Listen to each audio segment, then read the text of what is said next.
Ibintu ugomba kwirinda niba ufite imyaka hagati ya 20 na 30. Hari abantu bagera ku myaka 30 cyangwa inarenga bagasanga baratakaje imyaka yabo ya mbere y'ingenzi, atari uko batagize amahirwe ahubwo ari uko bakoze amakosa batabonaga ko ari ikibazo.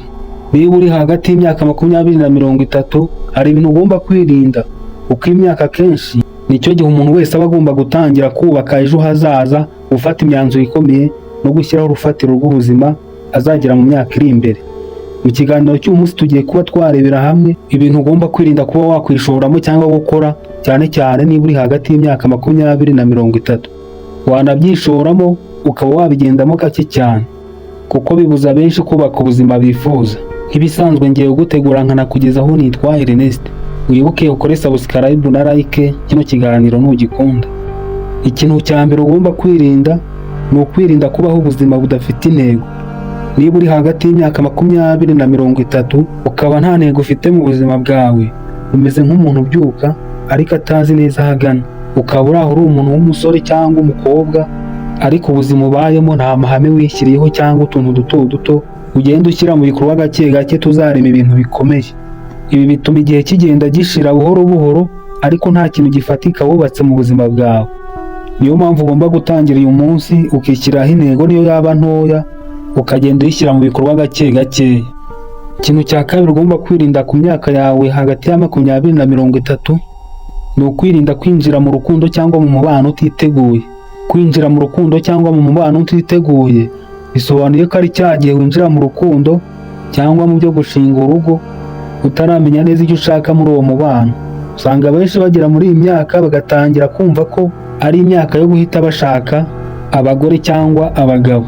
Ku rundi ruhande bamwe bagatangira kwiyumvisha ko imyaka yo gushaka iri kubasiga, cyane cyane abakobwa, cyangwa bakigeranya na bagenzi babo ko bamaze gushaka kandi bo batarabikora. Ariko ugomba kumenya ko gushaka cyangwa kwinjira mu mubano hutihuta ugendeye ngo iri kukujyana cyangwa ngo nuko bagenzi bawe bose mungana bashatse atari byiza. Yego hari abo bihira bakubaka ingo zigakomera bitewe n'amahirwe yabo. Hano umenya ko ushobora kubigenza gutyo utabanje kubitegura, uwo mubano winjiyemo ntumare kabiri, kuko benshi ngo ziri gusenyuka bitewe n'uko binje mu mubano hutihuti batabanje kwitonda. Ikindi kireba cyane cyane abasore n'abagabo nuko atari byiza gushaka cyangwa kwinjira mu mubano muri iyi myaka ukiri umukene nta bushobozi ufite bwo kuzatunga urugo. Ugomba kumenya ko iki gihe ari igihe cyo gukora no kwiteza imbere, ugashaka amafaranga ku buryo abana uzabyara batazabura ibibatunga. Ikintu cya gatatu ugomba kwirinda niba uri hagati y'imyaka 20 na 30 ugomba kugendera kure abantu batakubaka. Ayo tuvuga abantu batakubaka ni za nshuti navuga ko atari nziza mu buzima bwawe.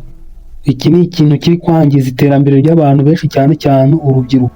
Iki gihe tugezemo usanga abantu benshi cyane cyane urubyiruko bishimira kuba bari kumwe n'abantu benshi bita ko ari inshuti zabo, ariko izo nshuti ugasanga benshi baba bahujwe n'ibintu bidafite akamaro, nko gusohokana bagamije kwidagadura, kwishora mu ngeso mbi, ari nabwo bijyanirana no kuba amafaranga umuntu yakoreye wenda nk'umushahara cyangwa n'ibindi akora atayamarana kabiri cyangwa ngo amufashe kwiteza imbere, kubera ko amenshi aba yagendeye muri ibi bikorwa byo kwidagadura no gushimisha inshuti.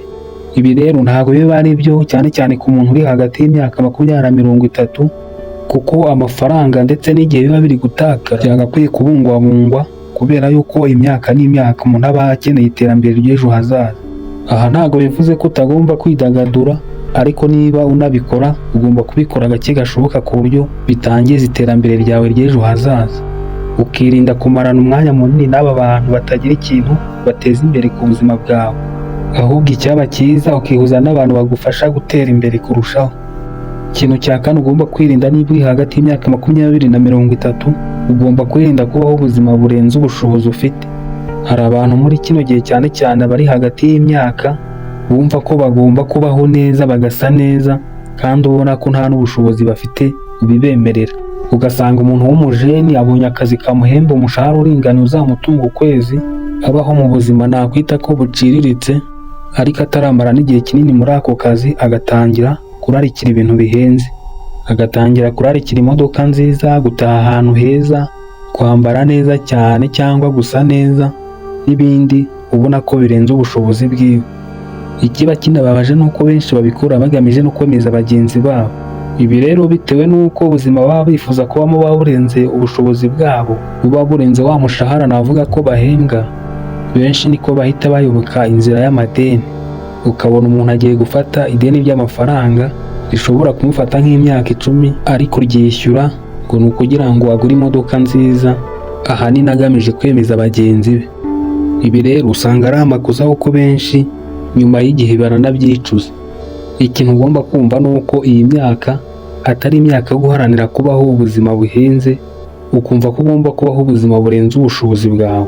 Iyo myumvire wakwiye kuba uyikuramo kubera ko ushobora guharanira kubaho neza muri iyo myaka ariko ugasanga imbere hakubereye habi. Ugomba rero kwirinda kwishora muri iki kintu. Yego baho neza winjoyinge ariko bijyanye n'ubushobozi bwawe.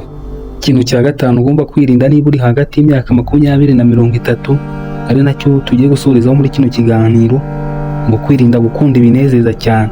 Usanga benshi bageze muri iyi myaka baba bashishikajwe no kwishora mu bintu bibaha ibyishimo by'igihe gitoya nk'ubusambanyi, ubusinzi n'ibindi bigiye bitandukanye, kandi ibyo akenshi bigira ingaruka haba ku buzima bw'umuntu, haba no ku bijyanye no mu rugendo rw'iterambere rye. Aha ni hahandi usanga umuntu adasiba kwinjiza amafaranga, ariko ayo mafaranga agashirira mu kugura indaya, akaba ari bwo buzima uyu muntu yiberamo.